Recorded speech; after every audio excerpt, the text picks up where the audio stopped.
Mga kapuso, nakataas ngayon ng orange rainfall warning sa ilang bahagi ng Metro Manila.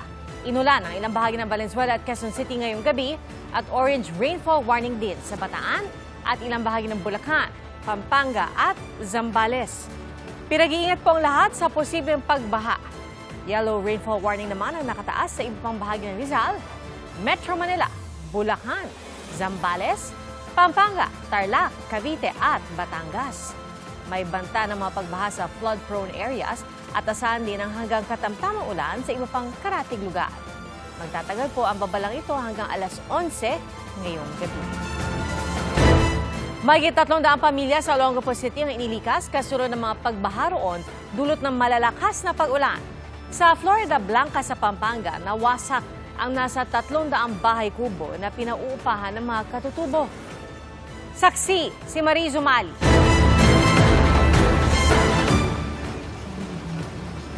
Wala nang nagawa ang mga katutubo ng tangayin ng umapaw na Dumain River ang mga pinauupahan nilang bahay kubo sa isang sikat na tourist spot sa Florida Blanca, Pampanga kahapon. Ayon sa munisipyo, mahigit 300 bahay kubo ang nawasak.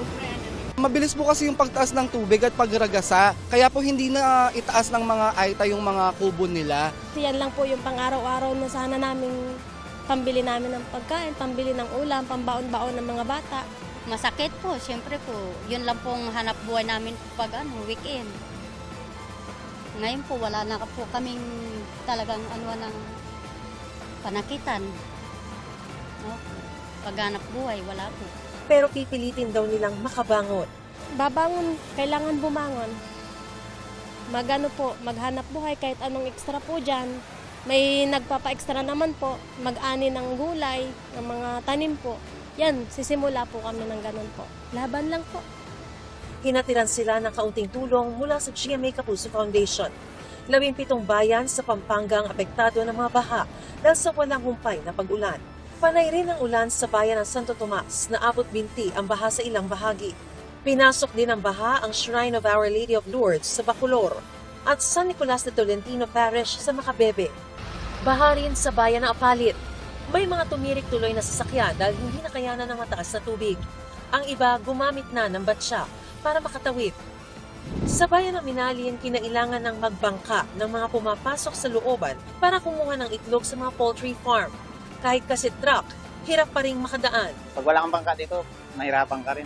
Tuloy naman sa paghahanap buhay si Ariel na gumagawa ng ataol. Gamit ang drum, kawayan at bakal na patungan, may pan-deliver na siya ng ataol sa gitna ng baha. Kaya madami akong bangka doon sa loob ng shop eh. Maliban sa bangka ng bangka patay yung ginagawa ko rin. Magawa ng ataol. Isasakay ko na lang dyan. Tapos pipigapan na lang. Dahil sa mga pag-ulan, umapaw din ang mga palaisdaan na sinamantala ng ilang residente para makalambat ng mga isda. Maraming isda rito sa Minalin. Nasa tabi lang ng kasada yung mga tilapia. Sa bayan ng Araya, tumulong ang mga residente sa barangay La Paz, Turo para pigilan ang pag-apaw ng tubig sa dike na posible nitong ikasira. Mabilis ding tumaas ang baha sa Olongapo City dahil sa walang humpay na malakas na ulan mula hating gabi hanggang tanghali. Umabot pa nga hanggang hita ang baha sa barangay Calaklan. May mga nalubog pang sasakyan. Ang isang ito muntikan pang malaglag sa pagguho ng lupa. Inilikas din ang ilang pamilya. Nagche-check ko kami every hour. Talaga nagche-check kami, maski sa bundok. Kasi marami ho kaming mga fallen trees, landslide. Problema namin yung mga nakatira sa tabing ilog. Yun lang talagang pinoproblema namin. Ang mas delikado yung mga nakatira sa tabing ilog. Nandito lamang po sa aking gilid ang Calaklan River at sa mga sandali pong ito kahit na hindi naman po umuulan ay talagang makikita natin na yung level ng tubig dito sa ilog ay halos aabot na sa level 3. Ayon sa mga residente rito, ang level 3 po ay danger level na at posibleng anumang oras kapag tumaas pa po yan ay pwede nang umapaw sa kanilang mga tahanan. Gaya po nitong tahanan na ito, nakatabing-katabi lamang ng ilog. Kapag po bumuhos na uli ang malakas na ulan at magtuloy-tuloy ito, posibleng yung tubig po dito sa ilog ay umapaw na sa kanilang bakuran. Nakakatakot din kasi pagka halimbawang nakita ko nang tumaas yung tubig sa kanal, delikado na sa amin mga nakakakarang taon, matindi po ang baha dito. Talagang lagpas tao minsan. So hindi nyo na pinagawa? Hindi na po. Bakit po? Paulit-ulit? Gigibain din niya eh. Ang tubig ng ilog at saka tubig ng dito galing sa kanal. pagsasalubong sila. Kahit ang mga kapitbahay na hindi naman katabi talaga ng ilog nangangamba. Siyempre, takot po. Baka lumangoy na naman kami ng puntang palengke. Kasi ang ganda po yan sa kalagitnaan. Hanggang bewang yan dyan. Puro putok na yung pa ako sa ano yata ito, alipunga. Mabilis pong tumaas ang baha dito. Pagka ganyan dire-diretso po ang ulan, nagsasalubong po yung high tide at saka yung tubig ulan. Pumapasok po kasi sa loob ng bahay, halimas ko na po, tapos bumalik ulit. Tumaas na naman, ang bilis po ng taas kasi. Dahil sa matinding baha naranasan, hindi maiwasan ng ilang residente na maghimuto. O dapat nga po may managot dahil dapat hindi namin nararanasan yung mga ganitong baha-baha. Konting ulan lang, baha na agad. Intindihin sana nila na magkaroon sila ng magandang project para makontrol din yung flood. 13 barangay sa Olongapo ang naitalang binaha. 334 na pamilya ang kinailangang ilikas. Binabantayan din ang level ng tubig sa Santa Rita River na halos maabot na ang Tabacohan Bridge at Santa Rita Bridge. Nasa orange rainfall warning, heavy rainfall warning kami, no? Sa ngayon po, mataas ang level ng ilog namin. Nasa critical level po silang lahat dahil sa patuloy na pagbuhos ng ulan. No? Nawasak naman ang isang tulay sa San Marcelino, Zambales matapos tamaan ng malakas na agos ng tubig. Ako si Mariz Umali ang inyong saksi. Nagpapakawala ng tubig ang ilang dam sa Luzon. Isang gate ang nakabukas sa Ipo Dam at nagpapakawala ng tubig. Nakabukas din ang 8 gate ng Ambuclao Dam at 6 na gate ng Binga Dam. Nagpapakawala rin ng tubig ang Bustos Dam matapos umabot ang level ng tubig sa 17.5 meters kahapon na umaga. Lagpas po ito sa spilling level na 16 meters. Ang Bustos Dam ay downstream o yung pong tumatanggap ng tubig mula sa Angat Dam. Hindi lang po baha kundi malalakas na bugso ng hangin ang naminsala sa ilang lugar sa Maynila. Sugatan ng senior citizen na nabagsakan ng kisame ng bahay. Saksi si Joseph Moro.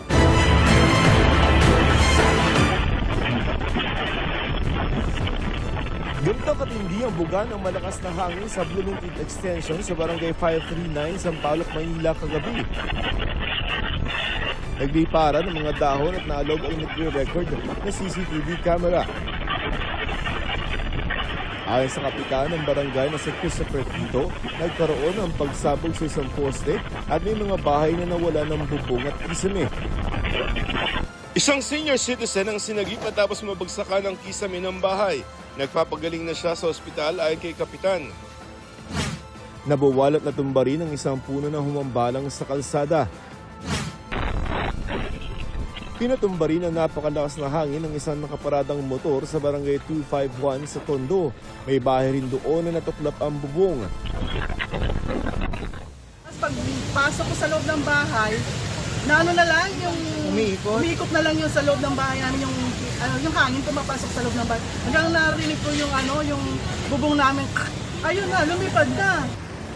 Nadamay pati compound ng Department of Health, wala namang nasaktan.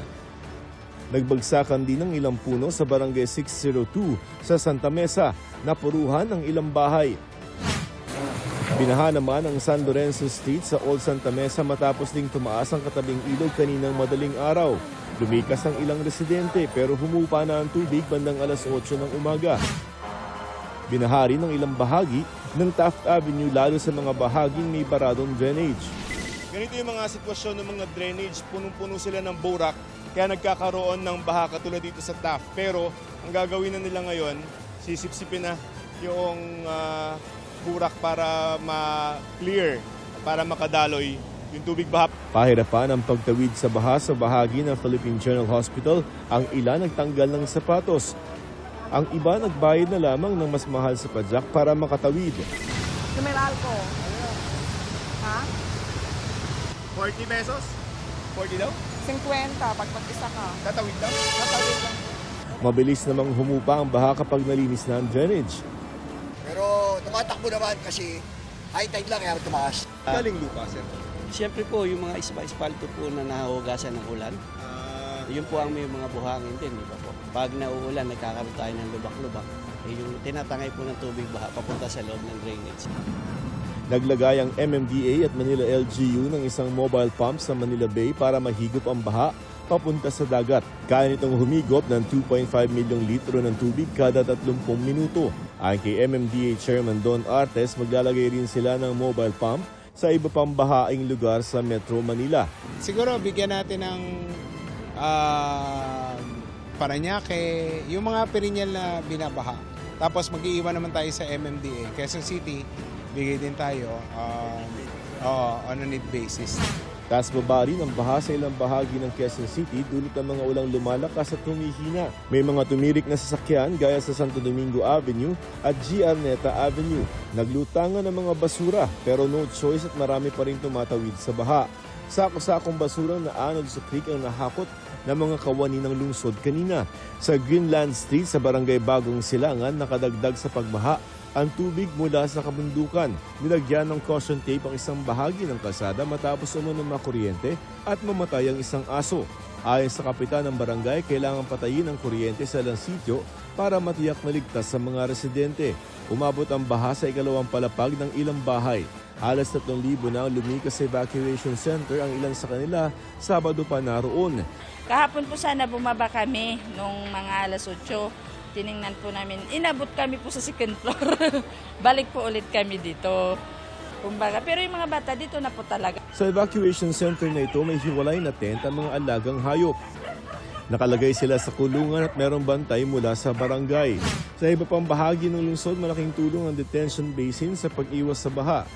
Gaya ng detention basin sa ilalim ng basketball court na ito na may lalim na 3 Olympic-sized swimming pool.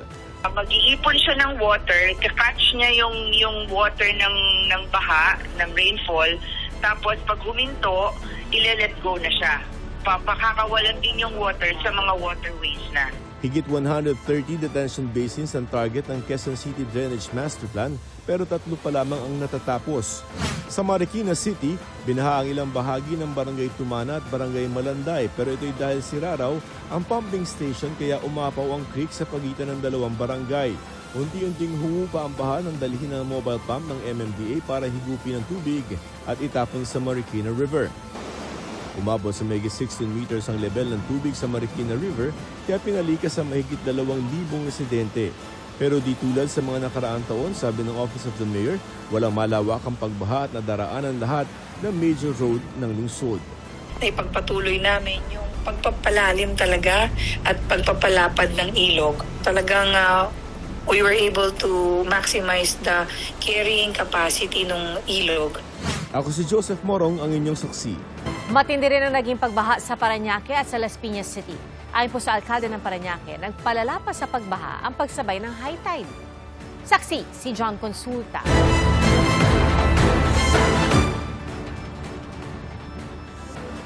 Tone-toneladang basurang inanod mula sa dagat ang tumambad sa mga taga-barangay Baclaran sa Parañaque ngayong umaga. Mga basurang plastik, gulong, kahoy at iba pa ang nagsisiksikan sa bahaging malapit sa Baclaran Church. Tulong-tulong ang mga tauhan ng Parañaque Sentro para hakutin ang mga basurang naipon malapit sa LRT station. Kami ho'y nagulantang dahil hindi naman ako ganito talagang nagiging problema rito. High tide this morning, pumasok lahat ng basura galing sa Manila Bay ho. High tide ang isa sa mga ipinunto ni Parañaque City Mayor Edwin Olivares na posibleng dahilan ng matinding pagbaha sa ilang bahagi ng Parañaque nitong weekend. 5 sa mga barangay ng lungsod ang malapit sa Manila Bay. Yung Parañaque River, doon po yan nakadiretso papuntang Manila Bay. Kapag po nag-high tide at mabilis ang malakas ang ulan, walang tigil po siya, hindi makalabas ng tubig going Manila Bay. Kaya ang ating solusyon na ginagawa po, tuloy-tuloy po yung dredging. Ang nakikita namang dahilan ng MMDA, pag-apaw ng mga ilog at creek.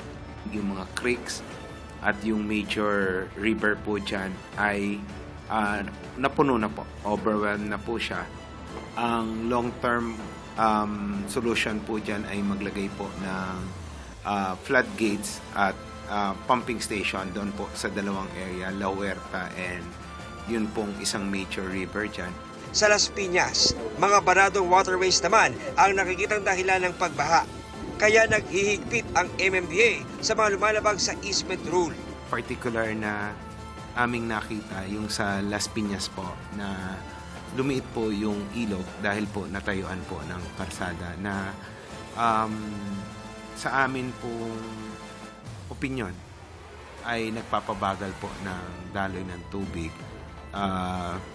na nagiging dahilan po ng pagbaha doon sa low-lying area ng Las Piñas at Parañaque. Ayon pa sa MMDA, sa Las Piñas, 14 na booster pumps ang hindi umano gumana.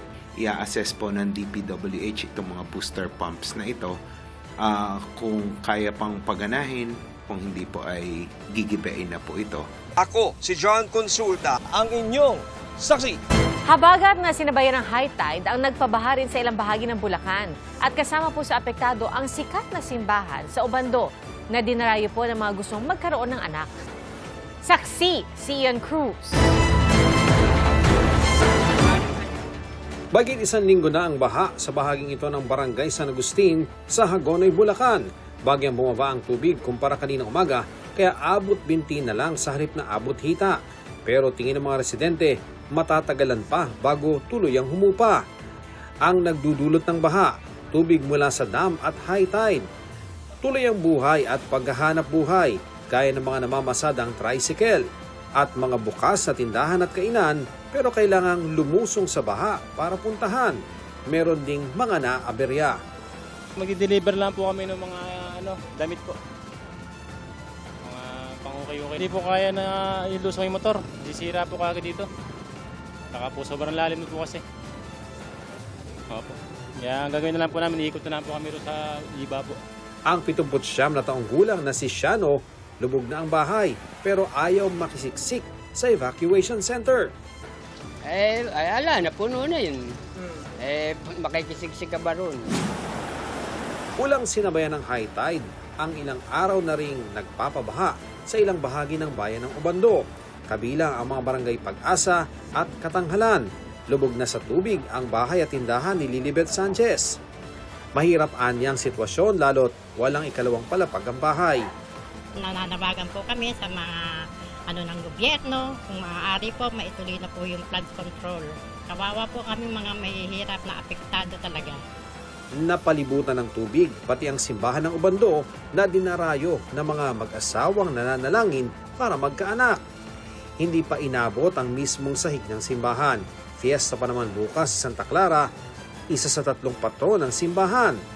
Kung maganda po ang panahon at hindi ganong maulan, siguro matuloy po ang prosesyon. Pero kung hindi naman po at ayaw makisama ng panahon, baka mapilitan pong sa loob na lang magsayaw at baka hindi na rin po matuloy ang prosesyon na gaganapin. Abot hanggang hita ang baha sa ilang kalsada sa bayan ng Giginto.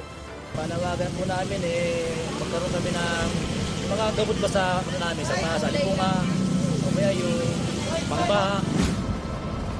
Sa bayan ng Santa Maria, hindi pa rin madaanan ang Makaiban Bridge dahil sa malakas na agos ng tubig. Lagpas gutter din ang baha sa ilang kalsada sa Malolos. Ako si Ian Cruz, ang inyong saksi.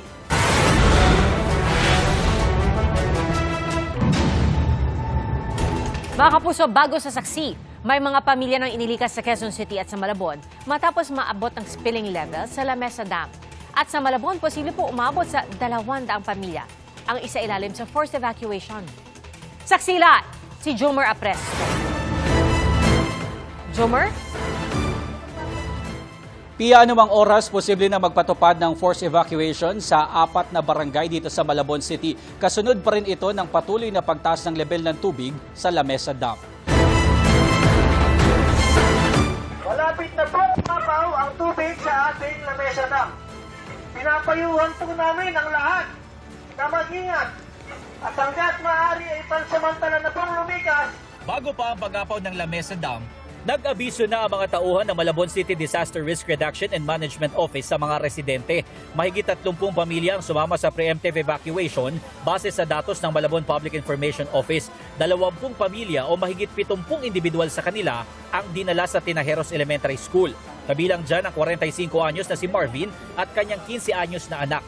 Binabuti raw nila na maagang lumikas upang hindi na sila mahirapan sa oras na umapaw na ang tubig sa La Mesa Dam. Tumataas po yung tubig po sa ilog Yung pong dati pong kami na lagpas mga migit lagpas tao. Mga washing tsaka dryer. Pinatasa po sa mga kapitbahay ko po. Ang problema, kulang daw ang damit nilang dala lalo't posible silang magtagal sa evacuation center dahil sa tuloy-tuloy na pag-ulan. Base sa datos ng Pag-asa, alas 9 ngayong gabi ay umabot na sa 80.22 ang level ng tubig sa nasabing dam. Mas mataas na sa spilling level na 80.15. Dahil dito, kaya posibleng magpatupad na ng forced evacuation. Posibleng umabot daw sa 200 pamilya ang ililikas sa barangay Tinajeros. Talagang nag-expect po tayo ng mas marami, lolobo siya. Kung talagang ang barangay po, yung force evacuate na po yung ating mga residente. Sa ngayon po, nasa likod po ng Tulyahan River. So connected po ang Tinajeros po dyan. So possible po talaga na kapag nagpakawala po ang La Mesa Dam, talagang mag-evacuate at mag-evacuate po talaga sila sa ayaw at hindi nila. Nag-ikot naman ang lokal na pamahalaan ng Malabon sa 3 evacuation center para mamigay ng mga hot meal. Bukod sa Malabon, posible ring maapektuhan ng pag-apaw ng tubig ang mga naninirahan sa kahabaan ng Tulyahan River mula sa Quezon City at Valenzuela City. Ayon kay Valenzuela City Mayor Wes Gatchalian, wala pang ililikas na residente kanina. Nakahanda raw ang Valenzuela LGU oras na kailanganin ng ilikas ng mga residente. Sa barangay North Fairview, Quezon City naman, 85 pamilya ang nag-evacuate sa North Fairview High School kaninang alas 9 ng gabi. Pia, sa ngayon, itong second floor pa lang ng Tinajeros Elementary School ang okupado ng mga residente. Pero inaasahan daw na dadami na ang mga evacuees dito sa mga susunod na oras. Pangunahing kailangan ng mga residente dito ay ang mga hygiene kit. Live mula rito sa Malabon, ako po si Jomer Apresto, ang inyong saksi. Nilamon ng lagpastaong storm surge ang ilang bahay sa tabing dagat sa Tanza, Cavite. At ayon sa lokal na pamahalaan, mahigit 1,000 pamilya sa mga coastal barangay ang balak i-relocate simula po sa susunod na taon. Saksi, si Jonathan Andal. Dala na yung pintuan doon. Pumasok na sa mga bahay ang mga alon sa barangay Halayhay, Tanza, Cavite. Nilamon ng dagat ang mga digding, bubong, gamit at haligi ng ilang tirahan dito. Ang storm surge, sabi ng mga residente, umabot daw ng lagpas tao. Naglagay pa sana sila rito ng mga malalaking sandbag panangga sa alon pero walang binatbat. Tinan mo nyo itong cottage na ito. Ang naiwan po na lang, itong upuan. Pero sabi ng mayari, meron daw ditong kama, ito yung kanyang kusina, may bubong, lahat daw yon tinangay ng alon papunta dun sa dagat. Sugat-sugat si Melanie nang tamaan ng kumalas na kahoy ng kanilang bahay. Tumama po sa paa ko. Hanggang dito sir. Ayan, opo, hirap po kami. Pag bagyuhan, kailangan lumikas. Ay, yung mga anak ko po natatakot na rin sa pag malaki po alon. Tignan nyo kung gaano kalapit yung tubig mula doon sa mga nasirang bahay. Ito yung dagat, tapos ito na yung mga bahay. Hindi ko po alam kung ano pong talagang reason, bakit po parang habang tumatagal, umuunti po yung buhangin. Dapat po talaga, wala nang bahay talaga dyan sa may tabing dagat ho. Kasi sobrang lapit na ho eh. Yung iba naman ho, nabigyan na rin ng pabahay. Kaso, anong yung problema ho, bumalik pa rin dyan. Kasi binenta nila yung pabahay na binigay sa kanila. Pero ngayon ho, sa pamumuno po natin, hihigpitan po natin yun. Talaga ho, pag sila nailipat po natin, nasisiguraduhin po namin hindi na sila makakabalik po doon. Sabi ni Tanza Mayor Arcangelo Matro, 1,300 na pamilya sa 13 coastal barangays ang plano nilang i-relocate sa libreng pabahay ng provincial government simula sa susunod na taon. Pero meron ding ayaw umalis sa tabing dagat. Kung malayo, hindi to hanap buhay namin. Kung ang hanap buhay, kapalit naman kaligtasan ninyo. Hindi naman siguro marunong ang Diyos. Pwede po tayo maglagay ng libreng transportasyon para po wala na po silang gastos para makapunta pa rin po sila sa mga trabaho nila. Panawagan ngayon ng mga apektado rito, materyales pampagawa ng bahay, damit, kumot at karagdagang pagkain. Ang Kapuso Foundation nagpaabot ng tulong sa mga lumikas sa Tanza. Sa bayan naman ng Kawit, binabangka na ang paghahatid ng relief goods dahil abot baywang pa rin daw ang baha malapit sa ginagawang Calax o Cavite-Laguna Expressway sa barangay Marulas. Si Kagawad Pats Meliora, isinisisi sa Calax ang baha nila ngayon.